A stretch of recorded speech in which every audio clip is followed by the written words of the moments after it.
देश में कोरोना का कहर लगातार बढ़ता जा रहा है और कोरोना हर दिन अब नए रिकॉर्ड बना रहा है। बीते 24 घंटे में 13,586 संक्रमण के नए मामले सामने आए हैं। 336 लोगों की मौत भी हो गई है।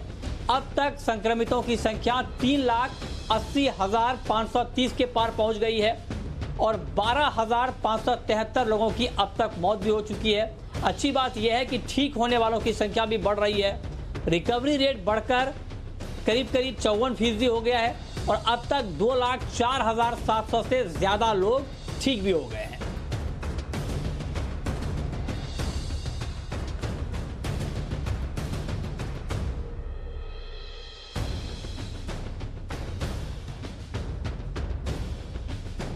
और वहीं अगर आप महाराष्ट्र की बात करें तो महाराष्ट्र में बीते 24 घंटे में रिकॉर्ड 3,700 हैं। 24 घंटे में 100 लोगों की मौत हो गई है। यहां कुल संक्रमितों का आंकड़ा 1,20,000 से भी ज्यादा हो गया है।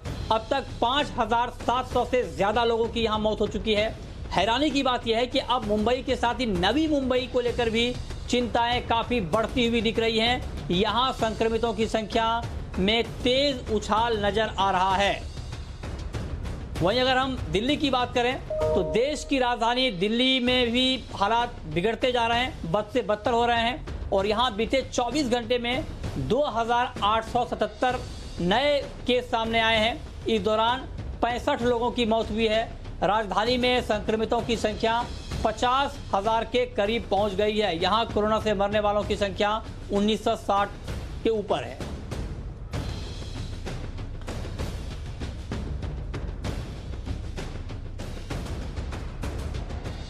लेकिन इन सब के बीच जो आंकड़े अभी हमने आपको बताए, देश के कुल आंकड़े, मुंबई के आंकड़े, दिल्ली के आंकड़े, इन आंकड़ों के बीच दिल्ली से एक राहत की खबर भी आई है और खबर यह है कि यहां सरकार निजी अस्पतालों में कोरोना के इलाज की दर तय करने जा रही है।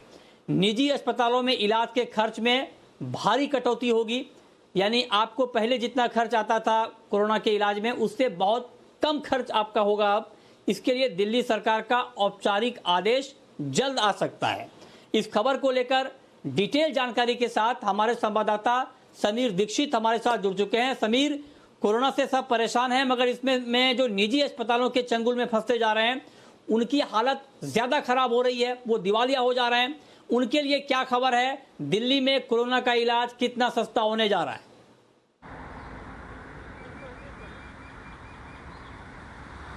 बिल्कुल मृत्युंजय, कोरोना से जो इलाज प्राइवेट हॉस्पिटल में होता रहा है अब तक, वो इतना ज़्यादा वहाँ पर पैसा देना पड़ता था कि लोग सोशल मीडिया पे अपने दर्द को बयां करते थे। कई ऐसे मामले देखे गए कि जहां लोगों को अपने घर के कीमती सामान तक बेचना पड़ा, जो कि बिल लाखों में आता था उसको चुकाने के लिए। और इन्हीं तमाम शिकायतों को देखते हुए गृह मंत्रालय ने नीति आयोग के सदस्य में एक समिति बनाई थी और इस समिति का जिम्मा यही था, इसका काम यही था कि जो प्राइवेट हॉस्पिटल में जो इलाज होता है उसकी अधिकतम सीमा तय करना।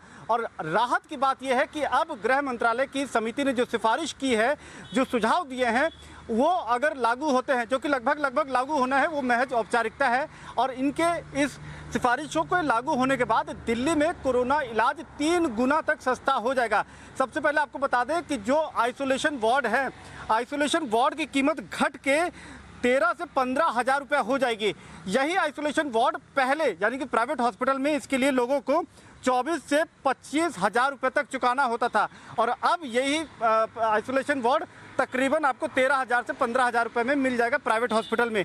इसी तरीके से आईसीयू में बिना वेंटिलेटर का अगर आप बेड लेते हैं तो वहाँ पर आपको अब जो है 15 से 18 हज़ार रुपये देने होंगे, जबकि पहले इसकी कीमत होती थी तकरीबन 34 से 40 हज़ार रुपये तक आपको चुकाने होते थे। और आईसीयू में अगर आप वेंटिलेटर का इस्तेमाल करते हैं तब भी आपको 18 से 20 हज़ार रुपये देने होंगे सिफारिशों के लागू होने के बाद।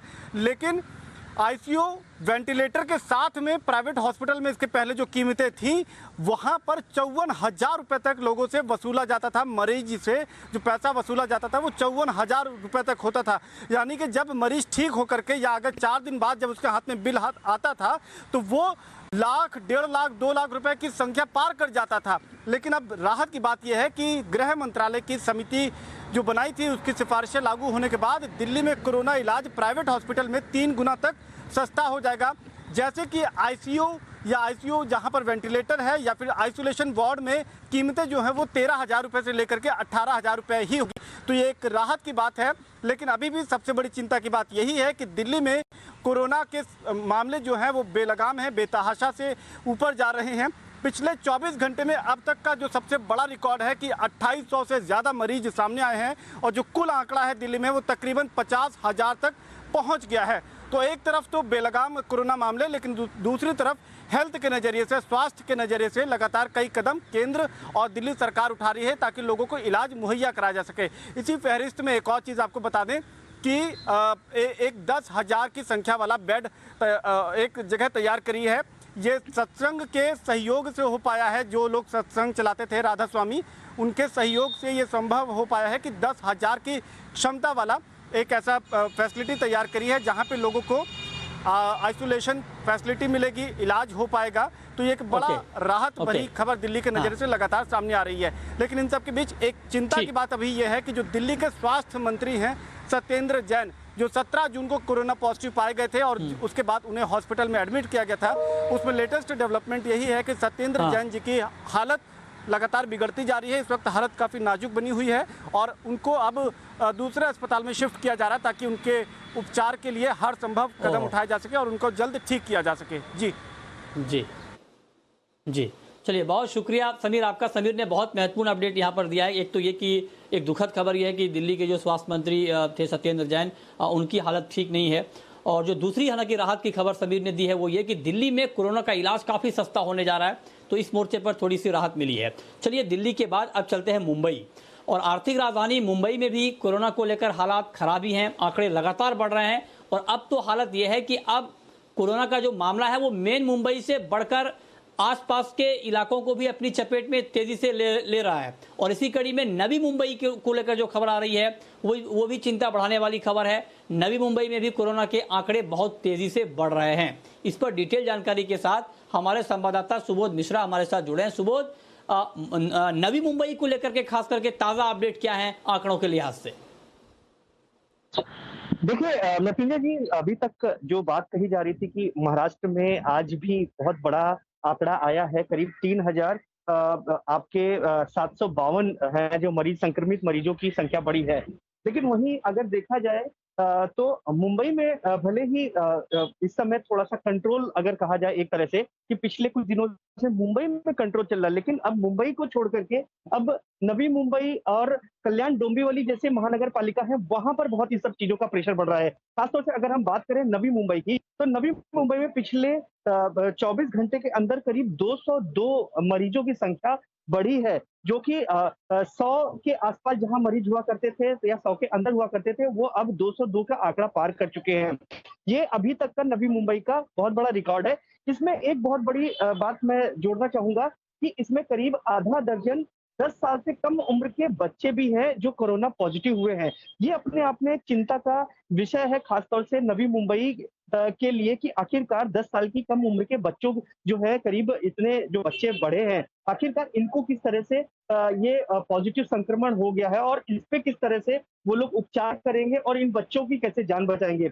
इसके अलावा मैं आपको ये भी चीज बता दूं कि यहाँ का जो रिकवरी रेट था वो काफी अच्छा चल रहा था। अभी 59% तक इनका रिकवरी रेट हो गया था, लेकिन वो अचानक कम हो गया है और वो घट के करीब 57%, 57% हो गया है। तो निश्चित तौर पे ये नवी मुंबई के लिए एक बहुत बड़ा सेटबैक है, क्योंकि जिस तरह से नवी मुंबई में अभी बहुत कम आ रहे थे, अभी तक आप समझिए पिछले 3 महीने में मात्र 4,391 यहाँ पर संक्रमित मरीज हुए थे, जिनमें से आधे से ज्यादा ठीक होकर वापस भी चले गए। लेकिन वापस इस तरह से कोरोना के संक्रमित मरीजों की संख्या बढ़ना अपने आप में बहुत बड़ा अभी चिंता का विषय हो गया है। पिछले 24 घंटे में यहाँ पर करीब 9 मौतें भी हो गई हैं, तो निश्चित तौर पे किस तरह से ये मृत्यु दर है, उसको भी किस तरह से कम करें, अभी नवी मुंबई के लिए बहुत बड़ी ये चुनौती हो गई है। इसी को लेकर आज महाराष्ट्र के जो मुख्यमंत्री उद्धव ठाकरे हैं, वो भी इस समय जो